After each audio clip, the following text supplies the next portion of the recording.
안녕하세요. 살다 보면 정말 다양한 상황을 맞닥뜨리게 되는데요. 오늘은 많은 분들이 몰라서 못 받는 혜택 3가지에 대해 자세히 알아보려고 합니다. 바로 긴급복지 생계지원금, 한부모 가족지원금, 그리고 국민내일배움카드입니다. 이 3가지 제도는 우리가 위기에 처했을 때 또는 새로운 도전을 시작할 때 큰 힘이 될 수 있는 유용한 지원책들인데요. 2025년 최신 정보를 바탕으로 각 제도의 조건과 혜택을 꼼꼼하게 파헤쳐 볼 테니 오늘 영상 끝까지 시청하시고 놓치지 말고 신청하세요. 첫 번째로 살펴볼 제도는 바로 긴급복지 생계지원금입니다. 이름에서도 알 수 있듯이 이 지원금은 갑작스러운 위기 상황으로 인해 생계 유지가 곤란해진 저소득 가구를 돕기 위해 마련된 제도입니다.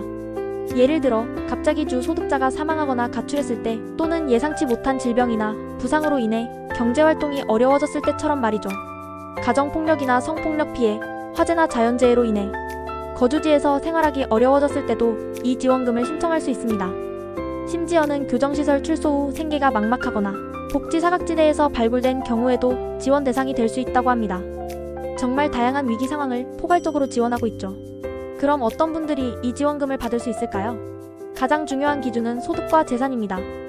2025년 기준으로 소득은 기준 중위소득의 75% 이하여야 합니다.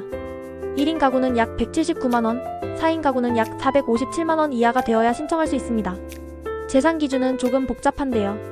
일반 재산과 금융 재산을 합산한 금액에서 주거용 재산 공제, 한도액과 부채를 뺀 금액이 일정 기준 이하여야 합니다.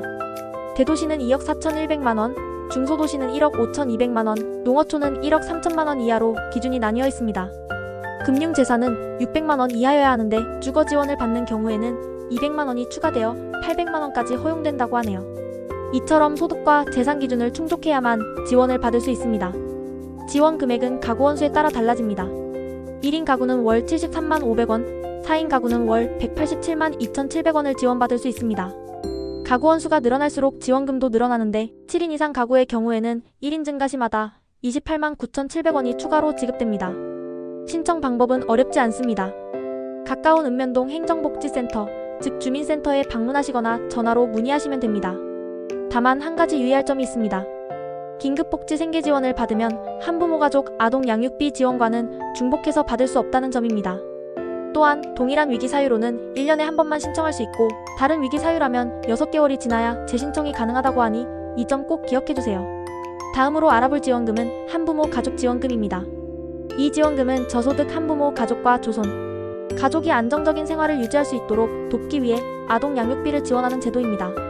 한부모 가족이라면 누구나 신청할 수 있는 것이 아니라 18세 미만의 아동을 양육하는 저소득 한부모 가구여야 하며 기준 중위소득의 63% 이하라는 소득 기준을 충족해야 합니다. 만약 자녀가 고등학교에 재학 중이라면 22세 미만까지 지원이 가능하다고 하네요. 또한 특정 조건에 따라 추가 아동 양육비도 지원됩니다. 예를 들어 조손가족이거나 35세 이상 미혼 한부모 가족의 5세 이하 자녀 또는 25세에서 34세 청년 한부모 가족의 18세 미만 자녀가 있다면 추가 지원을 받을 수 있습니다. 학용품비 지원도 있는데요. 한부모 가족이나 조손가족의 초, 중, 고등학생 자녀에게 지급된다고 합니다. 지원 금액은 아동 양육비의 경우 월 23만원입니다. 하지만 청소년 한부모의 경우에는 월 37만원으로 더 많은 지원을 받을 수 있습니다. 추가 아동 양육비는 5만원에서 10만원 사이로 책정되며 주로 미혼모부나 조손가족의 5세 이하 자녀에게 지급됩니다. 2025년에는 한부모 가족지원금 혜택이 더욱 강화될 예정이라고 하니 더욱 희소식이 아닐 수 없습니다. 아동 양육비 지원 확대는 물론 주거 안정지원 강화, 그리고 양육비 선지급제 도입까지 예정되어 있다고 합니다. 한부모 가족의 경제적 어려움을 덜어주고 안정적인 생활을 돕기 위한 정부의 노력이 엿보이는 부분입니다.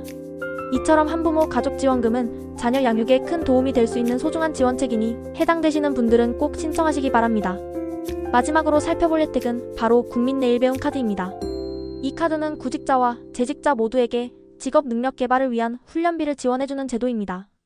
요즘처럼 급변하는 시대에는 평생 학습이 필수적인데요.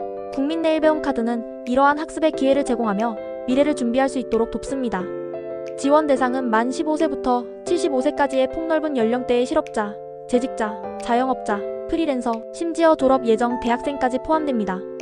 정말 많은 분들이 혜택을 받을 수 있는 제도라고 할 수 있죠. 하지만 아쉽게도 몇몇 제외 대상이 있습니다. 공무원이나 사립학교 교직원, 월 평균 임금이 300만원 이상인 만 45세 미만의 대규모 기업 근로자, 그리고 월 소득이 500만원 이상인 특수형태, 근로 종사자나 연 1억 5천만 원 이상의 고소득 자영업자는 지원 대상에서 제외됩니다. 이러한 점은 신청 전에 반드시 확인해 보셔야 합니다. 국민내일배움 카드가 제공하는 지원 내용은 정말 다양합니다. 1인당 300만 원에서 최대 500만 원까지 훈련비를 정부로부터 지원받을 수 있습니다. 다만 훈련비의 15%에서 20% 정도는 본인이 부담해야 합니다. 또한 훈련에 참여하는 동안에는 훈련 장려금도 일부 지급되어 학습에 집중할 수 있도록 돕습니다. 이 카드의 유효기간은 발급일로부터 5년으로 넉넉하기 때문에 여유를 가지고 원하는 훈련 과정을 선택하고 수강할 수 있습니다. 어떤 종류의 훈련을 들을 수 있을까요? NCS 기반의 직업 훈련부터 자격증 취득 과정, IT 교육, 디자인, 마케팅 등 정말 다양한 분야의 교육 과정을 선택할 수 있습니다. 예를 들어 새롭게 코딩을 배우고 싶거나 디자인 프로그램을 익히고 싶거나 아니면 특정 분야의 자격증을 따서 이직을 준비하고 싶을 때 이 카드를 활용할 수 있습니다.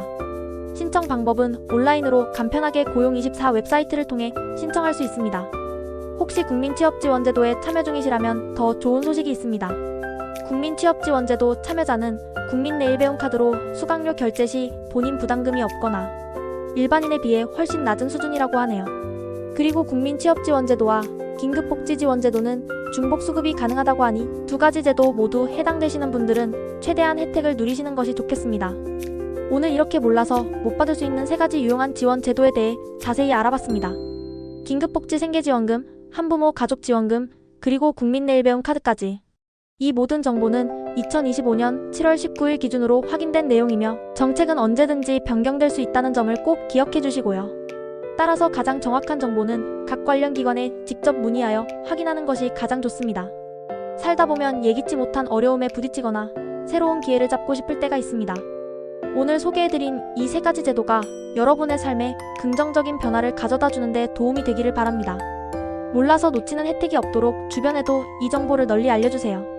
여러분의 안정적인 삶과 성장을 응원합니다. 다음에도 유용한 정보로 찾아뵙겠습니다. 감사합니다. 똑똑하게 짧게 매일 한입 똑똑쇼츠 구독과 좋아요 눌러주세요.